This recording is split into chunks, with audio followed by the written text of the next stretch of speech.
ओहो वेलकम। आज के episode bed time stories bye Santa पर। प्यारे बच्चों, चलो मैं आपको अपनी टॉय फैक्ट्री लेकर चलता हूँ, जहाँ एल्व्स आपके लिए प्यारे प्यारे टॉयज बनाते हैं। ये देखो, एल्व्स कितनी मेहनत से आपके लिए गिफ्ट्स तैयार कर रहे हैं। अब टाइम आ गया। प्यारे बच्चों, आ जाओ। अब मैं आपको एक प्यारी सी कहानी सुनाता हूँ। सोने की चिड़िया। बहुत समय पहले की बात है। पहाड़ों की गोद में, नदियों की मधुर ध्वनि के बीच और हरे भरे जंगलों से घिरा हुआ एक छोटा सा लेकिन अत्यंत सुंदर राज्य था, सूर्यनगर। सूर्यनगर की सुबह कुछ अलग ही होती थी। जब सूरज की पहली किरण धरती को छूती, तो खेत, पेड़, घर और नदियाँ सब ऐसे चमक उठते मानो सोने से ढक गए हों। इसी कारण लोग इस राज्य को सूर्यनगर कहते थे। यहाँ के लोग सीधे साधे, मेहनती और दिल के बहुत अच्छे थे। कोई किसान खेतों में पसीना बहाता, कोई पशुओं की देखभाल करता, तो कोई बच्चों को पढ़ाता। सब एक दूसरे के साथ प्रेम और सम्मान से रहते थे। इस राज्य के राजा थे राजा आदित्य सेन। वे न तो क्रूर थे और न ही घमंडी। वे अपनी प्रजा को परिवार की तरह मानते थे और हर निर्णय न्याय और करुणा से लेते थे। लेकिन सूर्यनगर की असली पहचान न तो उसका महल था और न ही उसका खजाना। उसकी असली पहचान थी सोने की चिड़िया। सोने की चिड़िया का रहस्य। सोने की चिड़िया कोई साधारण पक्षी नहीं थी। कहा जाता था कि उसके पंख शुद्ध सोने जैसे चमकते थे, उसकी आंखें हीरे की तरह दमकती थी और उसकी आवाज इतनी मधुर थी कि जो एक बार सुन ले, उसका मन शांति से भर जाए। हर सुबह सूरज निकलने से पहले वह पीपल के एक पुराने पेड़ पर आकर बैठती और गीत गाती। उसके गीत से खेतों में फसल लहलहाने लगती, बीमार लोग स्वस्थ होने लगते, बच्चों के चेहरे खिल उठते और लोगों के दिलों में अच्छाई बढ़ जाती। लोग कहते थे, जब तक सोने की चिड़िया यहाँ है, तब तक हमारा राज्य सुरक्षित है। राजा आदित्य सेन ने कभी उस चिड़िया को कैद नहीं किया।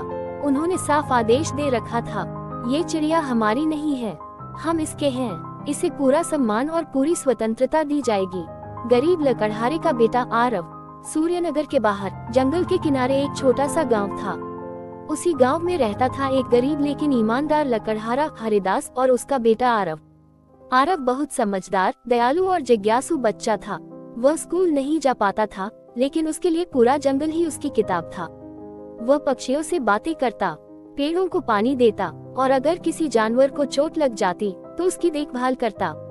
एक दिन उसने अपने पिता से पूछा, बाबा, क्या सच में सोने की चिड़िया होती है? हरिदास मुस्कुराए और बोले, बेटा, मैंने उसे कभी छुआ नहीं, लेकिन उसकी अच्छाई पूरे राज्य में फैली है।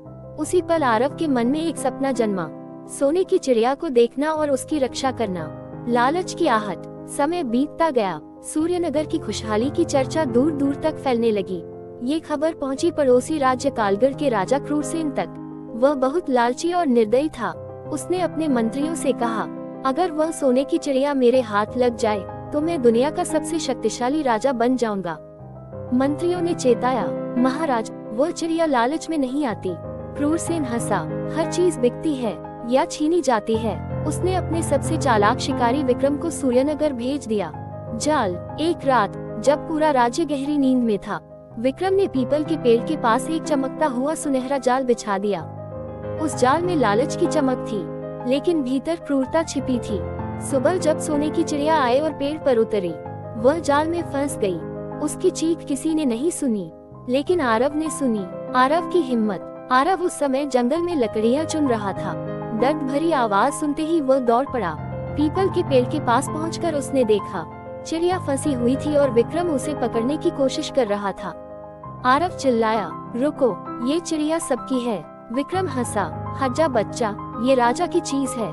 आरव डर गया, लेकिन पीछे नहीं हटा। उसने जमीन से एक पत्थर उठाया और पूरी ताकत से जाल की रस्सी पर फेंका। रस्सी कट गई, चिड़िया आजाद हो गई, लेकिन विक्रम ने आरव को पकड़ लिया। राजा का फैसला। अगले दिन सारा सच राजा आदित्य सेन के सामने आया। क्रूरसेन ने युद्ध की धमकी दी। राजा शांत स्वर में बोले, हम युद्ध नहीं चाहते, लेकिन अपनी आत्मा भी नहीं बेच सकते। तभी सोने की चिड़िया सामने आए और पहली बार इंसानों की भाषा में बोली, जो राज्य अच्छाई की रक्षा करता है, वही सच्चा समृद्ध होता है। उसने आरव के सिर पर अपना पंख रखा। उस पल उसकी चमक धीरे धीरे आरव में समा गई। सच्ची सोने की चिड़िया। तभी सब समझ गए, सोने की चिड़िया कोई पक्षी नहीं थी, वह अच्छाई, ईमानदारी और साहस का प्रतीक थी। चिड़िया आकाश में विलीन हो गई, लेकिन सूर्यनगर पहले से भी ज्यादा चमक उठा। राजा ने आरव को गले लगाया और कहा, आज से तुम हमारे राज्य की सबसे बड़ी धरोहर हो। आरव पढ़ने लगा, आगे बढ़ा और एक दिन वही राजा बना जो कभी लालच के आगे नहीं झुका। कहानी की सीख, असली सोना धन में नहीं, चरित्र में होता है। लालच हमेशा नुकसान पहुंचाता है। अच्छाई की रक्षा करने वाला ही सच्चा नायक होता है। बच्चों की हिम्मत भी दुनिया बदल सकती है।